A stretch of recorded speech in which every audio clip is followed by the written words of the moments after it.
पन्ने का resignation letter Annamalai ने पीएम मोदी का जिक्र करते हुए नितिन नवीन के लिए लिखा। इस 2 पेज के इस्तीफे का बहुत जिक्र हो रहा है, लेकिन सवाल यह है कि अब अन्नामलाई करेंगे क्या। तमिलनाडु में बीजेपी के फायर ब्रांड नेता रहे हैं के अन्नामलाई। अब वो बनाने जा रहे हैं अपनी नई पार्टी। बीजेपी द्वारा इस्तीफा मंजूर किए जाने के बाद अन्नामलाई ने सोशल मीडिया पर अपनी पहली प्रतिक्रिया दी। इसी के साथ अन्नामलाई का इस्तीफा भी सामने आ गया। इसमें उन्होंने खास तौर पर प्रधानमंत्री मोदी का जिक्र किया। बीजेपी से अन्नामलाई ने अपनी राहें अलग कर ली हैं। राज्य में टीवीके के उदय और थलपति विजय के सीएम बनने के बाद अन्नामलाई का बीजेपी से इस्तीफा सबसे बड़ी राजनीतिक घटना है। बीजेपी ने अन्नामलाई का इस्तीफा भी मंजूर कर लिया। अन्नामलाई ने जो इस्तीफे में लिखा है वो बड़ा खास है। उन्होंने लिखा, मैं प्रधानमंत्री नरेंद्र मोदी से प्रभावित होकर बीजेपी में गया था। अन्नामलाई ने लिखा, राष्ट्रीय दलों ने कभी भी वो भाषा नहीं बोली जो तमिलनाडु के लोग समझते थे। इसके साथ ही उन्होंने अपने इस्तीफे में बीजेपी छोड़ने की वजह का खुलासा कर दिया। अन्नामलाई ने राष्ट्रीय अध्यक्ष नितिन नवीन को इस्तीफा सौंपा। ये 5 नहीं 2 पेज का इस्तीफा था। अन्नामलाई ने अपने इस्तीफे के अंत में जो लिखा है वो महत्वपूर्ण है। वो लिखते हैं, मैं विनम्रता पूर्वक अनुरोध करता हूं, मुझे तुरंत प्रभाव से मेरी संगठनात्मक जिम्मेदारियों से मुक्त कर दीजिए और बीजेपी की प्राथमिक सदस्यता से मेरा इस्तीफा तुरंत प्रभाव से स्वीकार कर लिया जाए।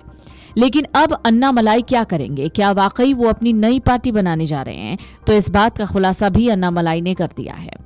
तमिलनाडु की राजनीति के लिए उन्होंने अपना बड़ा फ्यूचर प्लान देश के सामने रख दिया। अन्नामलाई ने ऐलान किया कि वो अब तमिलनाडु में एक नए राजनीतिक आंदोलन की शुरुआत करेंगे। अन्नामलाई ने पार्टी छोड़ने की सबसे बड़ी वजह का खुलासा करते हुए कहा कि मैं जनता के बीच रहकर उनके साथ चलना चाहता था। मेरी दृढ़ इच्छा थी कि बीजेपी तमिलनाडु में हर चुनाव अकेले लड़े। मैंने तत्कालीन राष्ट्रीय अध्यक्ष जेपी नड्डा से भी स्थानीय निकाय और अन्य चुनावों में अकेले उतरने को लेकर बात की थी। इसके अलावा उन्होंने मेकेदातु बांध विवाद का जिक्र भी किया और कहा, जब कर्नाटक में डीके शिवकुमार बांध बनाना चाहते थे तब बीजेपी सरकार ने इसे रोका था, जो कि एक बड़ा नीतिगत मुद्दा था। मुलाकातों के दौर पर बात करते हुए अन्नामलाई ने कहा, मेरे दिल में प्रधानमंत्री मोदी के लिए अगाध सम्मान है। चूंकि मैं नहीं चाहता था मेरी वजह से उनके सामने कोई असहज स्थिति या मुद्दा खड़ा हो, इसलिए मैंने शीर्ष नेतृत्व से मुलाकात करके इस्तीफा सौंप दिया। अब अन्नामलाई के फ्यूचर प्लान का जिक्र हो रहा है। अन्नामलाई ने साफ कर दिया है कि वो राजनीति से संन्यास नहीं ले रहे, बल्कि अब वो जमीन पर एक बड़ा राजनीतिक आंदोलन शुरू करेंगे। उन्होंने सोशल मीडिया पर अपने नए आंदोलन अन्नामलाई मक्कल यक्कम का ऐलान कर दिया है। अन्नामलाई ने ट्वीट कर बताया, आंदोलन के ऐलान के साथ ही उन्हें उम्मीद से कई गुना ज्यादा प्रतिक्रिया मिली है। उन्होंने कहा, अन्नामलाई मक्कल यक्कम से जुड़ने के लिए अब तक 3000 से ज्यादा वॉलंटियर्स ने अपना रजिस्ट्रेशन कराया है। जनता का यह भरोसा और उत्साह उनकी उम्मीदों से कहीं ज्यादा है। उन्होंने कहा, हमारी टीम आने वाले दिनों में एक वॉलंटियर से संपर्क करेगी। आपके समर्थन और सहयोग के लिए एक बार फिर धन्यवाद।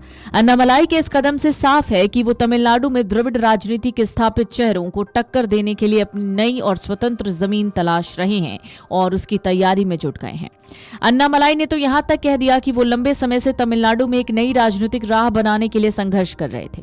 उन्होंने दावा किया कि बीजेपी में शामिल होने से ठीक एक दिन पहले सुपरस्टार रजनीकांत ने उन्हें अपने संगठन से जुड़ने का प्रस्ताव दिया था। हालांकि उन्होंने बीजेपी के वरिष्ठ नेता बीएल संतोष से किया गया वादा निभाने के लिए उस प्रस्ताव को ठुकरा दिया। उन्होंने कहा, मैंने रजनीकांत जी से बाद में मुलाकात कर उनसे माफी भी मांगी। पिछले 6 सालों में बीजेपी में रहते हुए मैंने कभी तमिलनाडु की पहचान और हितों से समझौता नहीं किया। अन्नामलाई ने परिवारवाद और स्थायी राजनीतिक वर्चस्व पर भी निशाना साधा। उन्होंने कहा, राजनीति किसी एक परिवार की जागीर नहीं और उनके संगठन में पदों की समय सीमा तय होगी। उन्होंने समर्थकों से धैर्य रखने की अपील करते हुए कहा कि संगठन की मजबूत नींव तैयार की जा रही है। सही समय आने पर इसे औपचारिक राजनीतिक पार्टी में बदला जाएगा। अन्नामलाई ने कहा कि उनका आंदोलन स्थानीय निकाय चुनावों में बड़ी संख्या में नए चेहरों को मैदान में उतारेगा और नई पीढ़ी को राजनीति से जोड़ने पर खास फोकस करेगा। Video desk amarujala.com। अगर आप ये वीडियो YouTube पर देख रहे हैं तो हमारे चैनल को सब्सक्राइब कर बेल आइकन दबाएं और Facebook पर देख रहे हैं तो हमारे पेज को लाइक करें।